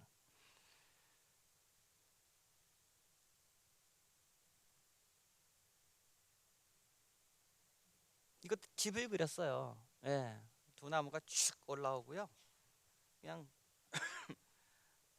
담벼락이 너무 재밌죠? 색깔도 그렇고 이렇게 문질러가지고 펴가지고 약간 몽롱하게 보여주는 것 같기도 하고 길을 지나가다가 탁 이 집 벽면을 봤는데 거기에 그 솟아오른 두 그릇 나무와 화단과 담과 창이라든가 이 옆으로 떨어지는 이 지붕의 각들이 너무 절묘하고 재미난 거예요.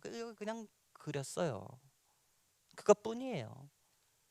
이걸 재현한다기보다는 이것이 풍기는 이걸 만나던 나의 그 순간 결국 자기를 그리는 거예요. 자기 경험을 그리는 거예요. 작가는 자기 경험을 그리는 사람들입니다.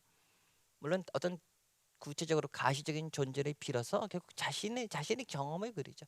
자신의 신체적 반응을 기억한다고 말해볼 수 있겠죠. 저는 이 작가 그림 중에 이 그림을 제일 좋아합니다. 여름. 이건 독일 시가지의 전경입니다. düsseldorf인가요? 여기 보이면 자기 아파트. 이 그림은 작가가 말하기를 독일의 유학 기간을 끝내고 내일이면 서울에 가는 마지막 날 저녁에 자신이 머물렀던 아파트 창에서 본 독일의 시내 전경이래요. 야경이래요.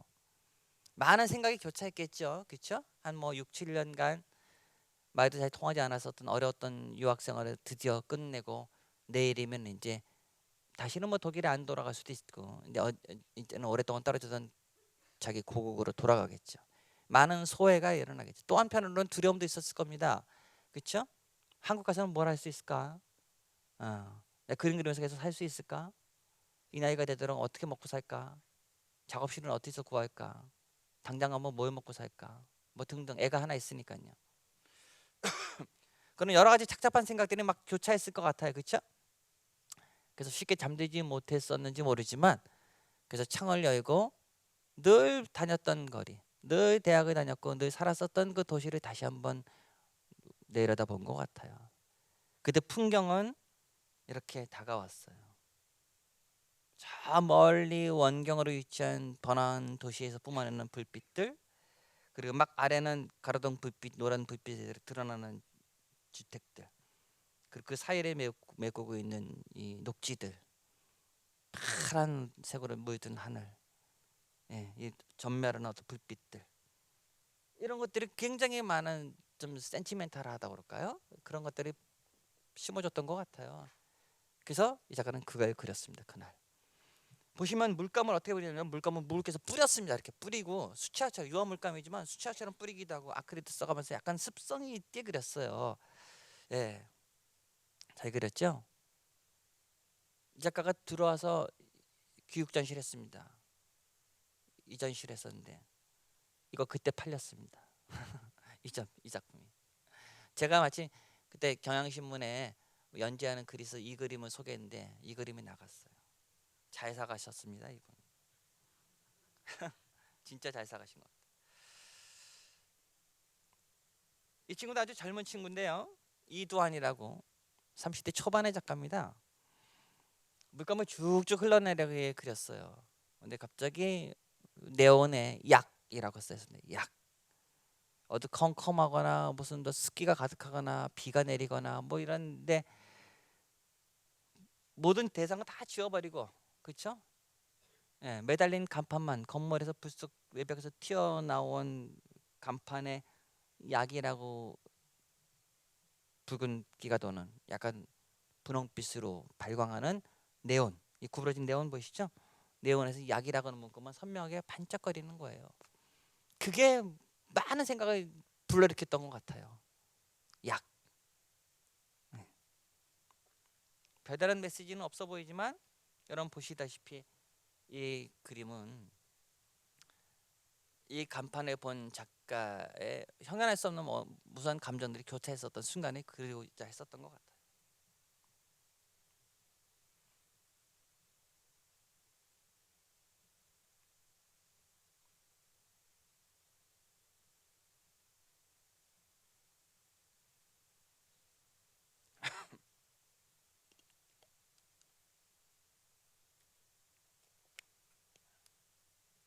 자꾸 콜록콜록거려서 죄송합니다. 어제 수업이 많아서 그런지 제가 모가지가 안 좋네.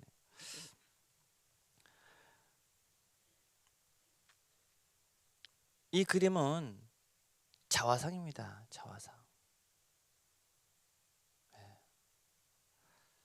이름 잠깐 까먹었네. 박진홍이군요.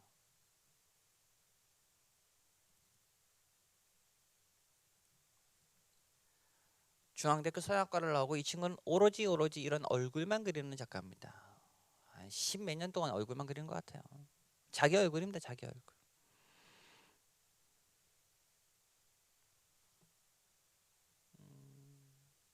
참 부지런히 어저께 집에 갔더니 전시한다고 엽서가 하나 왔더라고요.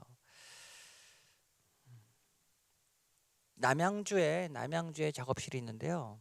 제가 다른 강에서도 말씀드렸던 것 같은데 꽤 오래전에 제가 글을 쓰기 위해서 이 작가 작업실에 갔었는데 가난하니까 젊은 작가니까 그림만 그려요. 다른 직업이 전혀 없어요.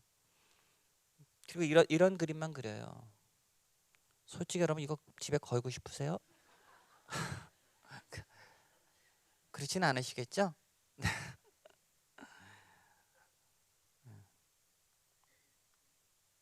이거 거실에 딱 걸어두면 우울하세요. 예, 그 우울하시기 때문에 쉽게 견디기 어려우십니다. 음. 전시장에서 볼 때는 너무 좋지만 선뜻 개인이 갖고 싶지는 않겠죠. 그러나 저는 갖고 있습니다. 예. 원고를 대신에 받았습니다. 사실은 원고료보다 더 비쌀 텐데 작품이 팔리진 않지만 그래도 작가가 가난하니까 자기 글은 받고 싶고 받았고 자기가 보답할 수 있는 길은 없고 그래서 자기 조그만 작품을 주셨어요. 저는 상관없습니다. 그럼요. 음. 어쨌든 제가 갖고 있습니다. 자주 보진 않습니다. 다른 작품 볼 게 또 많으니까 자주 보진 않습니다. 가끔 꺼내 봅니다. 좋습니다. 저는 남양주에 갔더니요 작업실이 어디냐면 농가의 한 옆에 축사 건물 같은 거 너무너무 눅눅하고 침침한 그 뭐 창고라고 그래야 되나요? 그런 거 하나 빌어서 쓰고 있는데 거기서 글쎄 집도 있는데 애도 하나 있고 부인도 있는데 거기 와서 일주일 내내 이런 그림만 그냥 그리면서 자학하고 있어요. 담배와 소주를 계속 갔더니 소주병에 막 이렇게 도열해 있고 담배꽁초는 수북하고 전형적인 그 낭만주의적이고 좀 퇴폐적이고 보헤미안적이고 시니컬하고 여러 가지 그런 화가상에 떠올렸었던 것 같아요. 자고 싶은 게 지금도 너무너무 제가 보기엔 좀 가슴 아팠어요 진짜. 예. 빼쩍 마른 데다가요. 예. 광대뼈가 툭 튀어나온 데다가 굉한 눈에다가 그 눈빛 안광이 막 번쩍번쩍했어요. 그림에 대한 열망을 주체 못하는 거예요. 그러니까 거기서 그렇게 이 그림을 십몇 년씩 그리게 생각해 보세요 여러분. 집하고 떨어져 가지고 일주일에 한 번 가고 월요일부터 토요일까지 계속 거기서 그 저 햇볕도 잘 들어오지 않는 눅눅하고 침침한 데서 어떤 일도 하지 않고 오로지 이런 그림만 그려서 생각해 보세요. 그 유화물감이 진동하는 데서 그 쉽지 않습니다, 여러분. 그렇게 그림 그리는 건. 우리나라 많은 1년에 몇천 명씩 몇만 명씩 한 해에 순수 미술만 6천 명 졸업한다고 그러지만 어쨌든 그런 사람들이 지속적으로 자기 작업을 그려내는 작가는 10명, 20명이 안 됩니다, 여러분. 예. 지금 5, 60대까지 그림은 그래도 계속 놓지 않고 그리고 있다. 그 대단히 경이적인 일입니다. 그림이 좋고 나쁘를 떠나서. 그 도 닦는 겁니다, 사실은. 작업실에서 혼자. 생각해 보세요. 이 그림을 그리고 있었어요. 자신의 얼굴을 계속 물감으로 덧칠하고 그리지만 그것이 온전히 내 마음에 들지 않게 계속 지우는 거예요. 이건 그리기와 지우기가 막 교차해요. 그릴 수 없다고는 절망감과 그려야 된다는 강박 속에서 헤매고 있는 그림이에요. 표현될 수 있음과 표현될 수 없다고 하는 것에서 갈등하는 그림이라는 얘기입니다. 쉽게 말해서 그림이 그런 거라는 겁니다. 저는 오히려 그런 걸 드러내버리는 그림이 좋더라고요. 이것이 이것이 내 그림이다, 내 자화상이다가 아니라 내 자화상을 그리려고 하지만 계속 미끄러질 수밖에 없는 표면을 격렬하게 보여주고 있다는 겁니다. 미끄러질 수밖에 없는 거예요. 그렇죠? 계속 기호는 미끄러지죠. 기호가 어떻게 정확히 재현합니까? 이미지가 정확히 재현한다고 믿으시나요? 그건 너무 소박하고 순박한 믿음이죠. 모든 이미지는 그리고자 했었던 본래의 욕망과 너무 멀리 떨어져 있거나 미끄러진 자취들입니다. 상처들이고 균열들입니다. 이 작가는 자신의 그 절박한 형광등 불빛에 드러난 얼굴을 그 번쩍이는 안광을 지니는 자신의 얼굴을 계속 그려요. 이건 단지 얼굴의 외형이 아니라 그 자신의 내면이랄까 정신이랄까 뭐 어떤 뭔가 그거 형언할 수 없는 실체될 수 없는 가셔될 수 없는 표현의 영역에서 미끄러질 수밖에 없는 것. 그래서 모든 그리기는 불가능에 대한 욕망들입니다. 그렇잖아요? 저는 모든 그리기는 불가능한 욕망의 시도라고 봐요. 아, 나는 내가 그리고자 하는 이것이 너무 잘 성취됐어. 이렇게 말하는 작가는 지극히 뻔뻔스러운 작가들입니다. 넌 그럴 수 없다고 생각합니다. 그도 마찬가지지 않나요? 그럼요. 저도 적잖은 책을 내고 있지만 다 거지 같은 책들입니다. 정말 쓰고 나면 겸손 떨거는 게 아니라 다시는 쳐다보고 싶지 않습니다. 그럼에도 글을 쓰고 있죠. 강의도 마찬가지입니다. 강의 끝나고 나가는 순간 막 견딜 수 없는 참혹함에 막 밀려와요. 잘 알지도 못하면서 씨부리고 있다는 자괴감과 무슨 약장사 같다는 자책감과 내가 왜 여기서 이렇게 떠들어야 된다는 막 여러 가지 막 착잡한 것들이 막 밀려 들어옵니다. 표현 그림은 더 말할 래 없습니다. 이 작가는 그렇기 때문에 이거 15년째, 16년째 그리고 있는 것 같아요. 거의 비슷비슷하게. 좀 나아졌으면 하는 바람은 있습니다. 많이 그래서 좋긴 한데 너무 또 자신이 설정한 그 틀에 너무 매여 있다는 아쉬움도 들어요. 조금 더 이렇게 그림을 좀 더 툭 터놓고도 봐야 되는데 너무 여기 매여 있어요. 그러나 이렇게 매여서 이렇게 열심히 치열하게 그리는 작가를 찾아보기는 더 쉽지 않습니다. 저기 청주에 있는 김명숙이라는 작가와 남양주에 있는 박진홍 작가가 유일한 것 같아요. 이 그림 너무 좋죠, 그렇죠? 사선으로 쫙 긁듯이 필촉들을 날카롭게 쫙 사선처럼 그어서 뭔가 어른어른하게 드러나는 얼굴, 그러나 좀채 잘 드러나지 않는 자신의 내면 늘 그리고 싶은 것 같아요. 아마 미술은 그림은 이 불가능한 지속 같은 겁니다. 죽을 때까지 계속되겠죠. 아마 그러기 때문에 지속될 수 있을 것 같아요. 그렇죠? 쉽게 성취되거나 쉽게 구현되지 않기 때문에 늘 미끄러지기 때문에 다음에는 내가 그 미끄러지지 않아 봐야지. 그 다음에 또 좀 덜 미끄러져 봐야 덜 미끄러져 봐야지라고 하는 것이 작업을 지연시키고 삶을 지연시키겠죠. 그것이 또 다른 창작의 동인으로 작동될 수 있겠죠. 저도 마찬가지겠죠. 강의를 하거나 글을 쓰는 것은 이것이 충족되거나 완성되는 것이 아니라 내가 미처 못하니까 다음에는 조금 좀 더 그래도 좀 나은 글을 쓸 수 있겠지. 예. 이런 생각이 작업을 하게 되는 동인이 아닐까. 박지훈 작가의 자화상은 그런 맥락에 있습니다. 재현의 덫에 걸리지 않으려고 하는 것. 어떻게 보면 그렇죠? 너무 쉽게 간편하게 이거 표현했다고 하지 않는 것. 미끄러질 수밖에 없는 그리기. 뭐 그런 거라고 생각됩니다.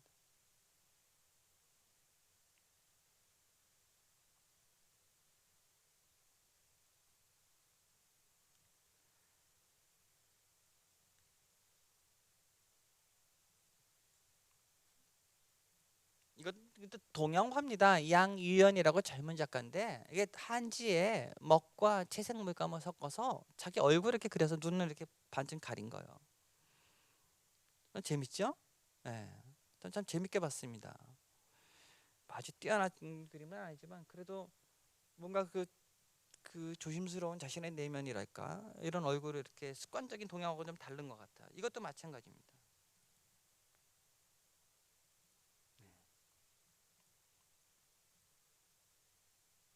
이렇게 감싸고 있는 거예요. 너무 재밌죠? 이 작가 참 재밌는 작가예요. 동양화적 양유연이라고요.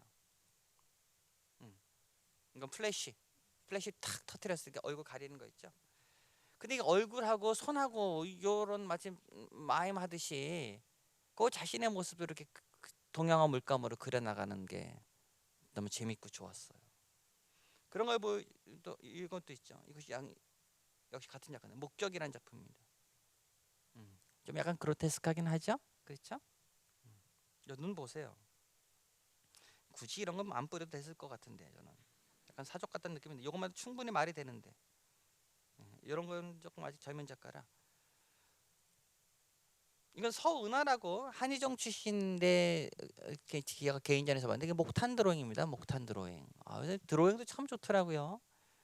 눈을 이렇게 감싸고 있는데 세상에 눈이 투가 돼서 나왔어요. 대단한 눈이죠. 이건 무서운 눈입니다. 이건 손으로 가릴 수 없는 눈이에요. 손으로 가릴 수 없는 눈은 어떤 눈일까요? 내 눈은 나와 무관할 수도 있어요. 그렇죠? 나는 너무 내 눈은 내 신체에 딸려 있는 기관이긴 하지만 내 몸의 가장 높은 곳에 매달려 가지고 모든 걸 다 보고 있잖아요. 그렇죠? 예. 가릴 수 없는 걸 보고 있다고 하는 것도. 또는 사람에게 어머 하고 보지만 또 요 사이로 보잖아요. 뭐 그런 것도 연상시켜주는 너무 재미난 드로잉이었어요. 오늘날 드로잉도 단지 회화의 밑그림에 머무르지 않고 드로잉 자체만으로 작가들이 독특한 자신의 감수성을 보여주고 있다. 제일 중요한 건 그림은 나와 대상과의 감수성이에요. 나라고 하는 주체가 사물과 세계를 만나서 파생되는 감각을 그리는 거예요. 그렇기 때문에 대상에 종속되는 것도 아니고 나라고 하는 것만 규격되는 것도 아니에요. 대상에 종속되는 것이 그간의 재현지 회화였겠죠. 나에게 종속되는 것이 그간의 주관이나 자아를 극대화시켰던 추상미술이었겠죠. 그렇잖아요? 대상을 내 앞에 있는 저 세계를 목적으로 해서 재현하겠다고 하는 것이 구상화였다면 그것이 아니라 나를 재현하겠다고 나를 드러내고 구현하겠다는 게 추상미술이었다면 현대미술이었다면 그 둘 다 어떤 오류가 있다고 보는 것이죠. 그림은 그 객체나 주체로만 환원될 수 없는 세계 속에서 왜 세계는 여러분의 삶도 그렇고 나도 그렇고 끝없이 내가 날아가는 몸에 매 순간순간마다 어떤 특정한 공간과 시간과 사물과 대상과의 만남 속에서 삶이 생성되는 거잖아요.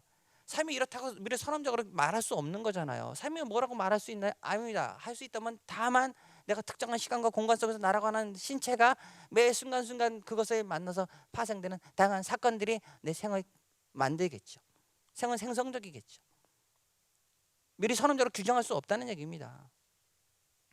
그림도 마찬가지입니다. 그림이라는 것도 대상이라고 하는 건 나라고 하는 주체가 계속 만나서 그때그때 생성되는 어떤 사건들일 수밖에 없다는 겁니다. 대상으로 주체로 환원될 수 없다는 것입니다.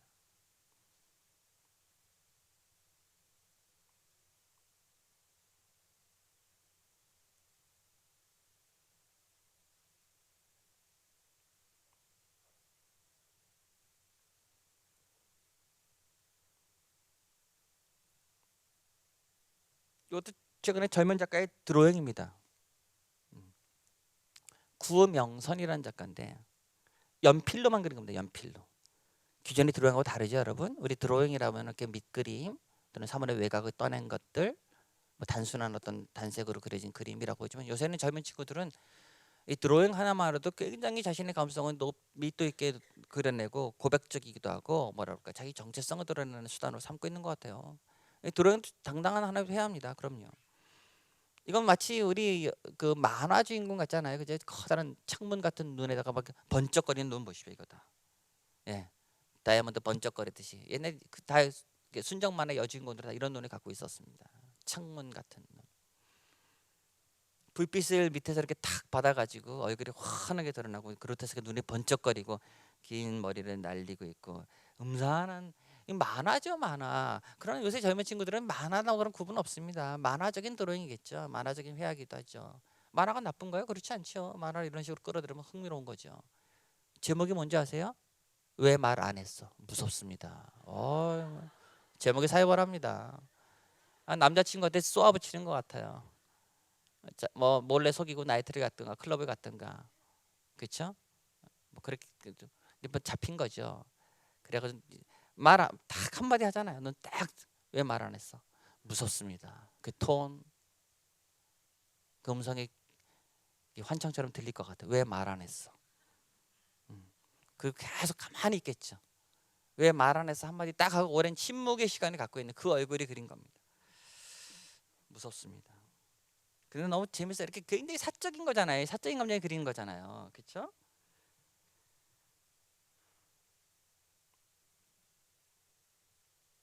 이건 너무 만화적이지만 절대 그 누구에게도 기대서는 안 돼. 제목도 셉니다. 절대 그 누구에게도 기대서는 안 돼. 굉장히 젊은 여성으로서의 자의식 같은 것들이 묻어나는 드로잉이죠. 이 친구는 오로지 자신의 연필 하나만 그립니다. 무척 경제적 작업입니다. 이건 뭐 어마어마하게 경제적입니다. 물론 연필도 달긴 달겠지만 연필이야 뭐 충분히 살 수 있을 것 같아요. 종이도 그렇고, 그렇죠? 캔버스 사고 유화물감 사는 것보다 훨씬 너무 저렴하지만 그 연필 드로잉으로 또 이렇게 깊이 있고 매력적인 작품을 내죠. 구명선 좋은 작가입니다. 제목이 너무 재밌죠? 예, 전 참 흥미로운 작가 같아요.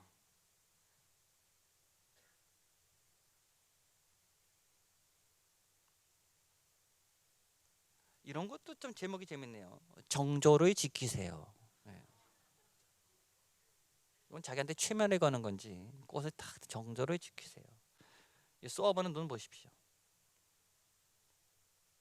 어쨌든 저는 이 드로잉이 기존의 다른 작가들의 드로잉과 참 다르다는 걸 느꼈어요. 최근 젊은 작가들의 드로잉은 역시 이렇게 자신의 아주 사적인 감정들, 를 그려오는 것다. 이것도 역시 마찬가지입니다. 이것도 제가 보는 김정욱이라고 동양화 작가인데 이거 먹으로만 그린 겁니다, 여러분. 한지에. 동양화 그림하면 동양화의 여자 그림이라면 다 한 가지 미인도 같은 거 다 기억나시죠? 보세요. 이 작가는 먹으로 시커멓게 선이 아니라 면으로 마치 연필로 이렇게 문지르듯이 목탄 데생을 하듯이 먹을 문질러 가지고 그렸어요. 인형 같은 눈이 그냥 파먹었어요. 눈이 그냥 시커먼 구멍, 음, 깊이를 알 수 없는 뻥 뚫린 것 같은 시커먼 무로 돌려버렸어요. 그 작은 입, 어마어마하게 큰 머리카락들, 그리고 여기 슬쩍 거울에 비치는 자신의 또 다른 얼굴. 여기 상 보이세요? 그렇죠? 비치죠? 그림자 같은 거. 또 다른 나, 환한 나와 어두운 나, 밝은 조명 속의 나와 그늘에 거기 가린 나, 그리고 막 얼굴에 이렇게 마치 핏물이 탁 튕기듯이 붉은색 물감 확 뿌려가지고 약간 음산하게 만들었어요. 머리카락은 치렁치렁. 머리카락은 욕망이잖아요. 그렇죠? 내 몸에서 나라는 또 다른 신체잖아요. 내 몸에 있는 것 중에 가장 통증을 덜 느끼는 게 머리카락 아닌가요? 여러분 미용실에서 머리 자르자마자 비명 지르나요? 절대 그렇지 않습니다. 신기한 신체예요. 그렇죠? 무한히 증식돼 나가는 그런 드로잉입니다. 하나만 더 보실까요? 제가 좋아하는 소녀상. 참 심란한 소녀상. 생각이 많아 보이는 소녀상. 어린이와 어른의 사이에 낑겨 있는 모호한 존재들. 그게 청소년이죠. 알다시피 청소년은 여러분 어른의 세계도 아니, 어른도 아니고 아이도 아니에요. 여러분 혹시 자제분들 청소년들이 있으시다면 걔네들은 좀 이상한 시간대에 사는 아이들이죠. 특히 대한민국이라는 나라에서는 중고등학생들은 아직 인간이 아니죠. 걔네들은 대학 가야 인간이죠. 걔네들 아직 유예된 인간들입니다. 그러나 이미 청소년들은 어른들 못지않은 욕망에 시달리죠. 그렇죠? 너무 훌쩍 커버린 신체적 조건과 너무 많은 이성에 대한 욕구들 사이에서 낑겨 있죠. 그러나 어른들은 걔네들이 여전히 청소년이라는 표지 속에서만 이해하려고 하죠. 모호한 존재들입니다. 어린아이나 청소년들은 청순한 것 같지만 사악하기도 하고요. 예, 순진무구하지만 교활하기도 하죠. 그렇죠? 아이들이 그렇죠, 여러분. 아이들이 순진난만하거나 천진하다라고 하는 건 어른들이 기대하는 표상들입니다. 절대 그렇지 않습니다. 어린아이들은 그런 걸 내재하고 있지만 한편으로는 더 영악할 수도 있겠죠. 이 작가는 그런 어린아이, 너무 조숙한 성숙한 어린아이, 아니 뭐라고 규정돼 있어는 모호한 나이대를 살아가는 어린아이를 재현함으로써 기존의 동양화에서 재현하는 인물이라고는 상투성을 벗어나고 있다는 겁니다. 수묵으로도 이렇게 그릴 수 있다고 하는 것도 수묵이라는 재료는 이렇게 그려야 된다고 하는 재현에서 벗어나고 있다는 겁니다. 오늘 보여드린 그림 많지는 않지만 결론식으로 말씀드린다면 오늘 보여드린 그림은 또 다른 회화들입니다. 또 다른 지연들입니다. 그림은 눈에 보이는 외부 세계, 객체를 사실적으로 지연하는 것만이 아닙니다. 그것은 재현의 덫에 걸리는 것들입니다. 그림은 지연될 수도 없습니다. 그림은 다시 말하지만 대상과 나, 세계와 나라고 하는 것들이 그 특정한 시간과 공간 속에서 만나서 파생된 다양한 감각들을 그리는 것이 그림일 수밖에 없습니다. 모든 재현의 덫에서 빠져나가서 생성적인 시간을 생성적인 힘으로 살아가면서 자신이 부딪히는 그때그때의 사물과 세계를 온전히 느끼고 그것을 정확히 그리려고 노력하는 사람들이 제가 생각하는 좋은 작가들인 것 같아요. 그런 그림들이 최근에 들어와서 몇몇 작가들의 작품에서 검출되고 있다. 또는 저는 그런 회화가 기존의 재현이라든가 추상이라든가 구상이라든가 추상이라고 하는 것과 벗어나는 또 다른 길을 모색하는 중요한 회화적 단서가 될 수는 없을까를 생각해 본다는 겁니다. 오늘은 바로 그런 회화의 하나의 여러 상황들에 대한 조짐, 느낌, 소회를 간단하게 말씀드렸습니다. 감사합니다.